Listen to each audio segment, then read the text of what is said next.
BTM Parody uvádí Lví hlídka. Stolice potřebuje právníka. A jako první opět doráží Fully. To bylo těsný, jdeš to zkusit znova, brácho? Já no ne. No tak, trochu ti promasírujem pérka, bude to dobrý, ona už taky nemůže. Dneska už na to seru. Jak chceš to zkusit ty buřtíku? Tak na to rovnou zapomeň. No nic, tak to do toho bude muset jít tady důchodce. Tak to asi těžko, já už bez hole neudělám ani krok. Ale mohl by to zkusit Kaňon, jestli přijde. A sakra, já jsem vám měl říct něco důležitého o Kaňonovi. On, víte, no, šel za stolicí. A proč šel za stolicí? A hlavně kam? Šel jí pomoct k soudu, víte? Kaňon a k soudu? Jo, taky jsem si říkal, asi v Ústecko-africkém kraji nemají moc kvalitní právníky, co?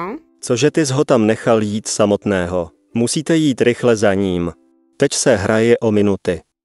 A proč? Tento příběh sahá do dávných časů, kdy soudkyně a její gang trýznili středosavanový kraj. Dokud je král Mufasa otec krále Sigmy a děda Kaňona nevykázal pryč. Proč bychom měli jít za Kaňonem? Protože soudkyně dříve spolupracovala s Kaňonovým strejdou Hýťou. Společně plánovali světový převrat, Sakra. který se Hýťovi nakonec podařil a vládl by dodnes, kdyby ho král Sigma nezastavil. Král Sigma je fakt frér. To je, ale to není všechno. Po panu Hátu zbyla ještě soudkyně, která krále napadla a potom byla vypovězena do Africko-Ústeckého kraje. A proto musíte jít pomoct Kaňonovi a stolici. Nějaké otázky? Proč jsme je nezavřeli do vězení? Protože žádné nemáme. Nějaké další otázky, pokud ne, tak můžete jít pomoct Kaňonovi. Jdeme na to. Vsadím se, že tam budu první. Adios. Je tohle jediná budova, co má strop? Pane Bože, přestaň urážet můj kraj, nebo tě nechám zavřít za urážku státu. A to by se ti nelíbilo. Nebo s tebou můžu provést i něco horšího.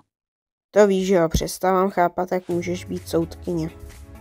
Ach, ještě, že se blíží tvůj konec. Řekla můj konec. Tohle je soudní místnost, dle našich standardů nemá strop. Pojďme na místa. Děláš si ze mě srandu? Chceš se mě zbavit? Neber si to osobně. Je to taková malá pomsta tvému otci. To seš překvapen, cože jsem tě sem zavedla jenom proto, abych se tě jednou provždy zbavila. No, vlastně, mě to ani nepřekvapuje. Jak to, že tě to nepřekvapuje?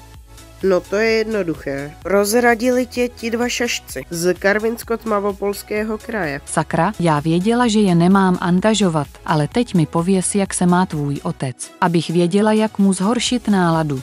Tak mluv. Proč tě zajímá můj otec? Protože se mu chci pomstít za to, že mě vykázal ze středosavanového kraje do téhle ústecko-africké díry. Navíc nebýt tvého otce vládla bych všem po boku tvého strejdy Hýti.